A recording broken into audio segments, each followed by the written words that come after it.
What's going on? Pac Man crew, hey, Pac Man crew, hey, Pac Man crew, hey, Pac Man crew, hey.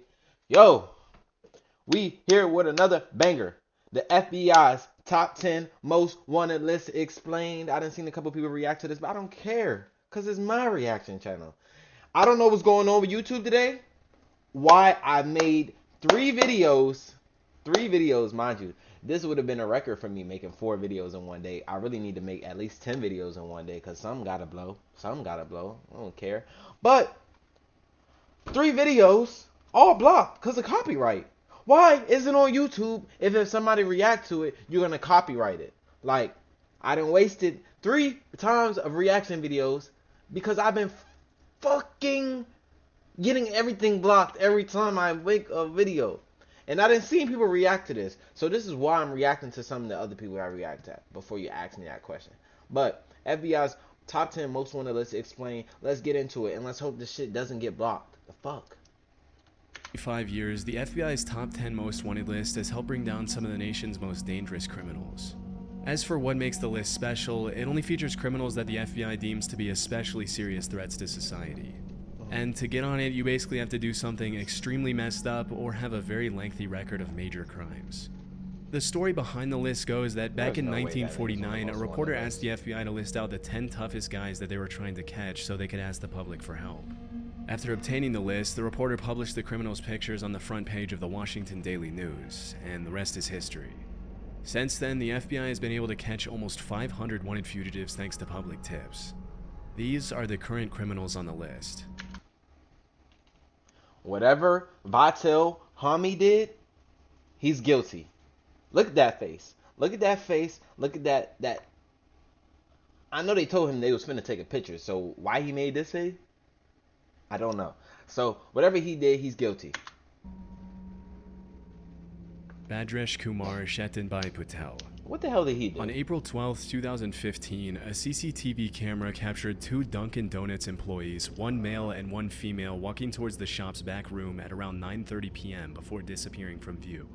A few seconds later, the man comes back into the camera's view, and it seems as if nothing out of the ordinary took place in the minute that went down between the 2 clips. A few minutes later, customers alerted the police when they didn't see any employees in the shop, and that's when the cops discovered something horrifying. Lying on the floor of the shop's back room was an Indian woman named Palak, lifeless, who had been pummeled to death by the man in the footage. As it was later revealed, the man who took Palak's life was her husband, Bhadresh Kumar. As the authorities later learned, the couple had been through a series of major arguments in the months leading up to that day. According to court documents, the 2 of their visas were about to expire in a few weeks. Palak wanted to go back to India, but Bhadresh Kumar wanted to stay in the US, and it looks like he couldn't find a better way to communicate his frustration with the situation than to brutally take his wife's life. Oh, damn, just let her After the leave, crime, Bhadresh Kumar was last seen taking a taxi from a hotel in New Jersey to a train station in Newark, but what he did after that is really anyone's guess. To bring more attention to a suspect who might otherwise walk away scot-free, the FBI placed him on the most wanted list. As of today, there's a $250,000 reward to bring the suspect into custody, but almost 10 years after the crime, it looks like that won't happen anytime soon. Alright. I'm not trying to be funny right now. I'm not trying to be funny. I'm not trying to be racist or anything, but it's going to be pretty hard to find him. And the area that I live in, I'm not going to say they all look alike. I told you I'm not trying to be funny and I'm not trying to be racist, but his face, I feel like I've seen a lot of times. So I feel like a lot of people on this list look like somebody you will walk by, but you just wouldn't pay no mind to. Because if I'm being honest, I didn't see him before. I've seen him before, and I'm not trying to be funny. I've seen him before. So let me just leave that there. I'm not even going to try to get to it. Alejandro Rosales Castillo. The youngest suspect on the most wanted list, 26-year-old Alejandro Rosales Castillo, has been on the FBI's radar for more than 8 years. Damn. In 2016, he shot his female co-worker Sandy Lee in a wooded area in Cabarrus County, North Carolina. A few days later, the female victim's car was located at a bus station in Phoenix, Arizona. As the authorities later found out, there were multiple people involved in the case, with the main ones being the victim, a woman named Amia Feaster, and Alejandro himself, all of whom worked together at a restaurant in Charlotte. During the investigation, the cops learned that Sandy Lee and Alejandro had briefly dated, and after their breakup, Castillo started dating his other co-worker, Amia Feaster. According to court documents, Sandy Lee had apparently lent some money to Alejandro, and on August 9th of that year, he texted her to meet up with him at a Quick Trip located on Eastway Drive in Charlotte, claiming that he was going to pay her back.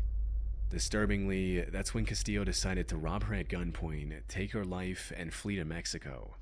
In an eerie clip of CCTV footage that was later released by the authorities, the suspect can be seen crossing the Mexican border through Nogales, Arizona, along with his girlfriend Amia. A couple of months later that same year, Amia turned herself into the authorities in Mexico and was charged with accessory after the fact of felony murder and larceny of a motor vehicle. Based on her testimony, she and Alejandro had been staying with the killer's cousin. At some point, Castillo had once again disappeared with no explanation, and that's when she decided to turn herself in.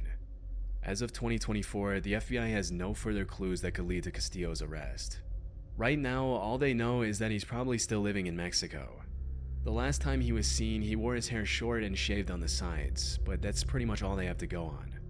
As of today, there's still a $250,000 reward out for his arrest, but there have been no further updates on his case. Let's go. Who's next? Ruja Ignatova. Wow.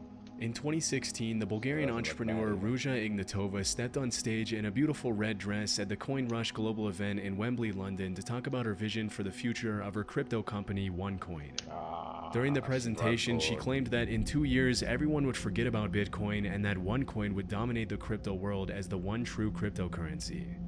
It's hard to imagine that any of her excited, applauding investors knew that they were stepping into what was later described by the New York Times as one of the biggest scams in history. For several years, Ruja, or the crypto queen as she's known nowadays, promised her buyers a 5-fold and even 10-fold return on their investment in OneCoin. Normally, these kinds of claims are an immediate red flag, but because the entire world was scrambling to get on the crypto action, a ton of investors jumped at the opportunity without thinking twice, resulting in a massive OneCoin buying frenzy. Between 2014 and 2016, OneCoin raked in more than $4 billion from unsuspecting investors, with more than $50 million coming from investors in the US. As the investors learned when they bought into OneCoin, the company was pretty much a pyramid scheme in which they were rewarded for recruiting their friends to buy it as well. And for a while, the shady multi-level marketing model seemed to be working for Ruja. However, in 2016, a lot of our investors started complaining that they were really struggling to sell their OneCoins and that they didn't see how they'd ever recoup their investments. Word started to spread online that OneCoin was a scam, which drew the attention of the media as well as federal investigators. Unfortunately, it was a little too late by then. Less than a year and a half after her presentation in Wembley, Ruja got on a plane from Bulgaria to Greece and was never seen again. Disturbingly, during the investigations, a bunch of really messed up emails written by Ruja were leaked by federal investigators in which the crypto queen made it more than clear that she knew she was scamming people out of their hard-earned money from the very start. In some of her emails, she admitted that the company wasn't actually mining any coins, that her coin was trash, and that her investors were idiots for trusting her. In one of her emails, she proposed an exit strategy to her partner Carl Greenwood, which consisted of taking the money, running away, and blaming somebody else for the whole thing. During the investigation, Carl ended up pleading guilty to wire fraud and conspiracy to launder money, for which he was sentenced to 20 years in prison. As it was later revealed, the FBI had been onto Ruja long before she fled from Bulgaria, even recruiting her American boyfriend to look into her company's practices for them. After learning about her extremely sketchy business practices and her grand scheme to steal billions of dollars from investors all around the world, she was charged with wire fraud, money laundering, and securities fraud. This promptly landed her a spot on the FBI's most wanted list, becoming only the 11th woman to earn that distinction. Looking into her past to find clues as to what could have influenced Ruja to do something so nefarious, federal investigators found some pretty interesting stuff. As it turns out, Ruja was fluent in 4 languages, was extremely intelligent, once had a job at a high-ranking consulting firm, and had been obsessed with fashion and maintaining her image from a very young age. It was only with the benefit of hindsight that prosecutors were able to clearly see how she used all these qualities to carry out her malicious plans. Unfortunately, it doesn't look like the FBI will find her anytime soon. It's been rumored that after fleeing the country, the crypto queen may have drastically altered her appearance with plastic surgery, and is believed to travel with armed guards at all times. Disturbingly, there have also been several allegations that she was murdered by an accomplice, but this hasn't been proven. She got bread. If she is still alive, the FBI suspects Ruja is traveling on a German passport to the United Arab Emirates, Bulgaria, Germany, Russia, Greece, and multiple countries in Eastern Europe. Considering how elusive she's been since her disappearance almost 8 years ago, it's unlikely the FBI will ever find out what became of Ruja Ignatova after pulling off one of the largest financial scams in history. 4 billion, fam. Like, you're not finding her. You're not finding her at all. Like, that's a real big rug pull right there. $4 billion. Like, she probably looked like a whole new person. Probably in a country where you can't extradite her, living good. Got a nigga probably feeding grapes to her right now while she laughs about how she's on the most wanted list. And she ain't never being found. Not no time soon. Until that money run out, I mean. But if she's smart, she probably didn't hire people to go out and like continue to make her money, do stuff to make her money so she don't ever run out. But shit, $4 billion, if you run out of that, you just don't know how to use your money wisely. And you're already on the run, so shit. Check this out. I'm going to show you how I afforded this car. Okay, you ready? All right, $118. Arnaldo Jimenez. On May 12, 2012, Arnaldo Jimenez and his wife Estrella went out to celebrate their wedding in a black 2006 four-door Maserati. Less than 24 hours after the couple had said their vows, Arnaldo knifed his wife to death in the car, dragged her into the bathroom tub of her apartment in Burbank, Illinois, and disappeared without a trace. When Estrella didn't come back to pick up her kids at school the next day, her family called the cops, who ended up finding Estrella's remains still in her wedding dress in her bathtub. Immediately, a nationwide search for Arnaldo was launched, but by that time the suspect was long gone. During the investigation, it was revealed that Jimenez had reached out to a friend before fleeing and told him, "If anyone asks where I am, tell them I went to Mexico." Since then, the authorities have received multiple tips that Jimenez may have fled to Durango or Tamaulipas, Mexico, where he's believed to be hiding out with family members. Initially, a $100,000 reward was issued for anyone with information that could lead to his arrest, but 4 years after he was placed on the most wanted list, the FBI increased the reward to $250,000. Burbank police have stated that in the past 12 years they've received hundreds of tips about Arnaldo's whereabouts, but none of them had led to anything significant. After the crime, investigators traced his phone and determined that he had traveled from Chicago to Tennessee, then to Arkansas, and from there to Hidalgo, Texas, very close to the Mexican border. They were unfortunately unable to determine where he went after that. Police have also revealed that the car in which Arnaldo carried out his heinous crime was never found. If the suspect is ever caught, he'll be spending the rest of his life in prison for first-degree murder and unlawful flight to avoid prosecution. But based on how things have played out since the last time he was seen, it's unlikely Arnaldo will ever pay for his atrocious crime. Vatel Ominison. As the leader of one of Haiti's largest and most violent criminal gangs... Well, that's all you had to say right there. I knew it. He's guilty. Now, in Haiti, like, if you on the most wanted list in Haiti, like, they're disgusting. Like, no exaggeration. I'm only saying this because of my homeboy Haitian, and we always talk about this, but like, bro, they eat people out there. Like, I literally saw a video of a gang member eating another gang member's leg like it was a chicken bone. Like, they're nasty. So that's why I said whatever that dude did, I know he did it. Craze Barry, Vatel Ominison, which do not let his name fool you, he is indeed not innocent, has terrorized the region for years, earning a spot on the FBI's most wanted list for his role in a string of brutal kidnappings and murders. In October 2021, he collaborated with the notorious 400 Mawozo gang to carry out the high-profile kidnapping of 17 Christian missionaries in Haiti. What? Disturbingly, 5 of the kidnapping victims were children, one as young as 8 months old. Held at gunpoint, the hostages were reportedly kept captive for 2 months while the gangs demanded a ransom of $1 million per hostage. It was only after an anonymous donor paid an undisclosed sum to Craze Barry and 400 Mawozo that the missionaries were finally released. Based on court documents, Innocent and his crew ended up spending the ransom money on weapons. That same year, the Haitian president was assassinated, which caused Innocent's influence to grow exponentially in the chaos that engulfed the country. In the aftermath of the assassination, Craze Barry claimed new territories and expanded their ranks quicker than the cops could even keep track of. In 2023, Cranesbury boasted an estimated 600 members, many of whom were young children who were involuntarily recruited to serve Innocent's criminal organization.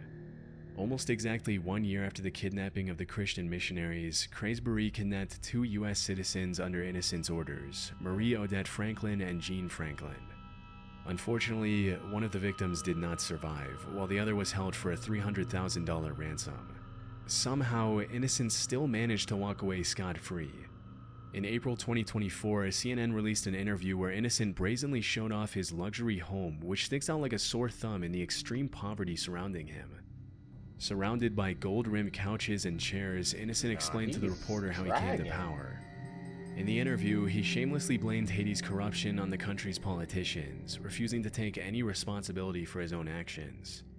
Interestingly, he also alleged that before becoming the leader of Cranesbury, he had once owned multiple legitimate businesses, including a hotel and a rental car company, but said his companies were destroyed by the government.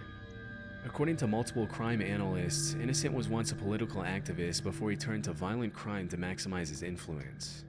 Back in the US, Innocent is wanted by the FBI for an insanely long list of crimes, including kidnapping for ransom, theft, murder, assault, vehicle theft, and destruction of property.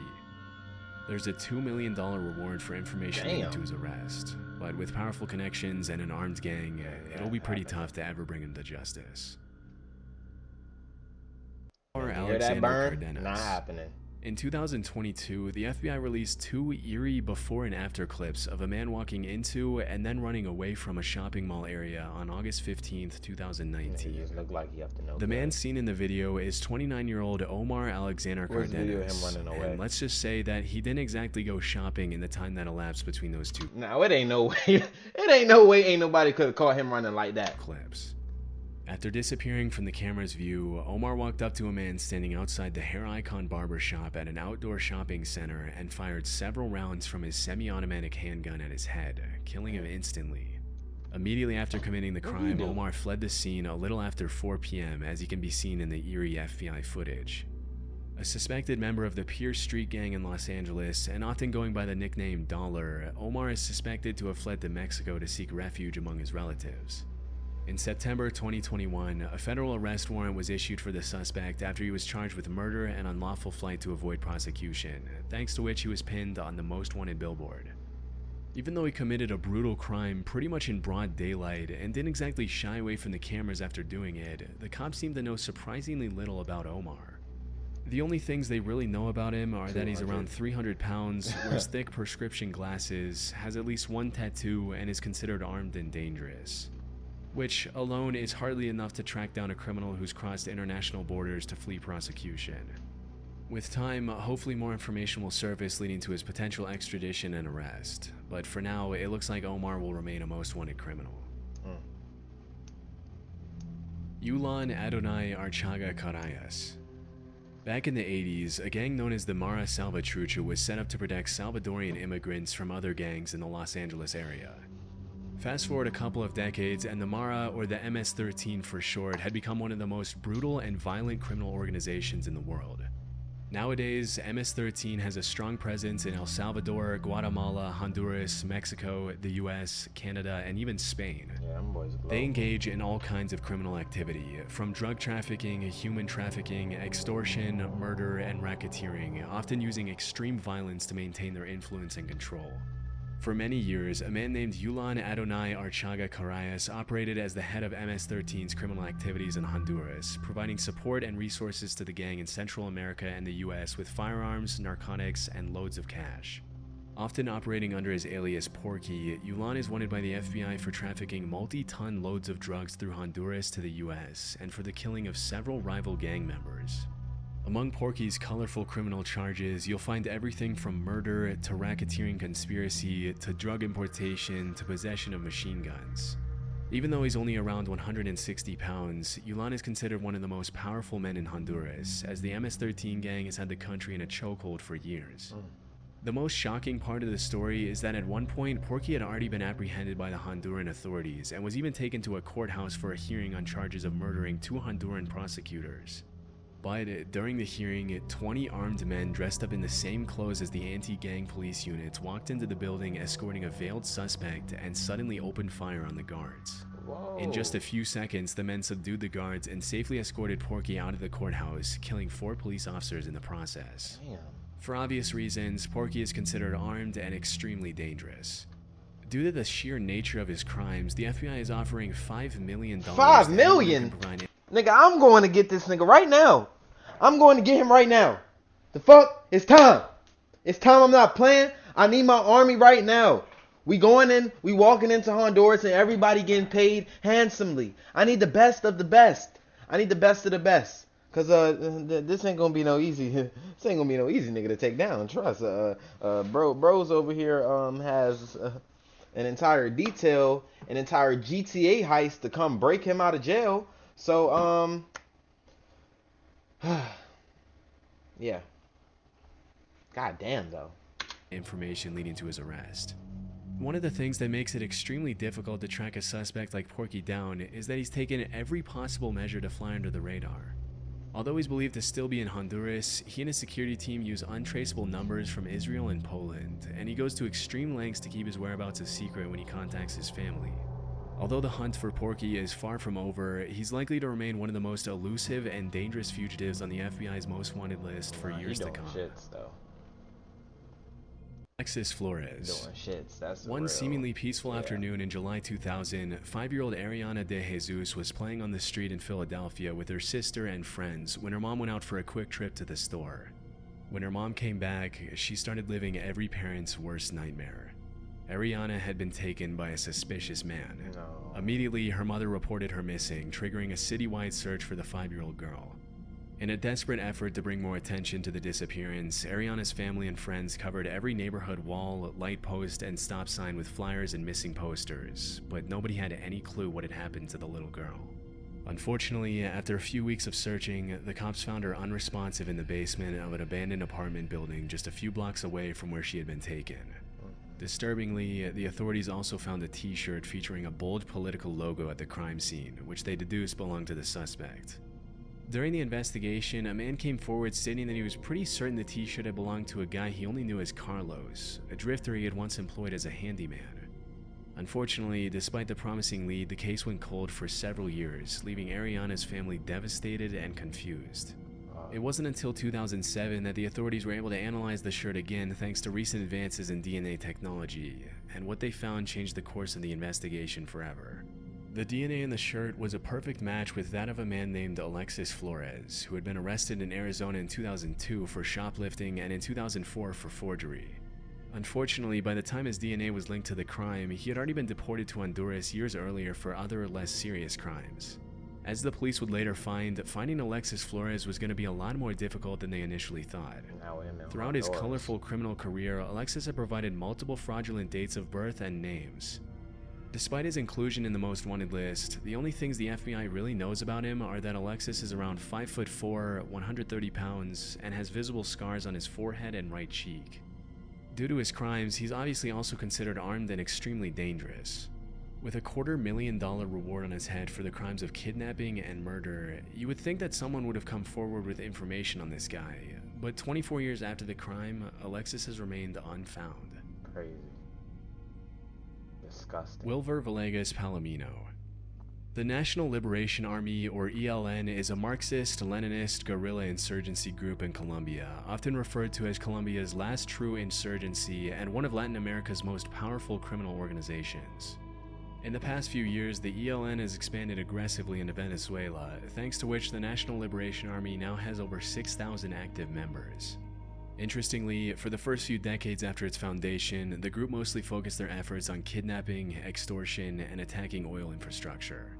But over time, the ELN stopped shying away from drug trafficking and became deeply involved in the international drug trade, earning them the attention of the FBI.